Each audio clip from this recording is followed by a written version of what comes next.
Hi, today I'm for Redmi Honor 70 Lite and I'll show you how to connect to Wi-Fi this device. So open for the settings app, then tap to the Wi-Fi section and click to the switcher to activate the Wi-Fi option. After that, you'll see here all of the available networks. Just tap to one from the networks and enter the password. If you want to see the password, you should click to this icon. Then just tap to connect button, wait a second. And we could see that our network successfully connected to this, our device successfully connected to this network.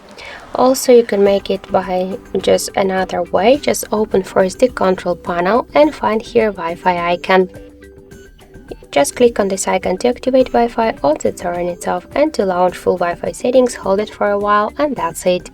So thank you for watching, and if you like this video, leave thumbs up and subscribe.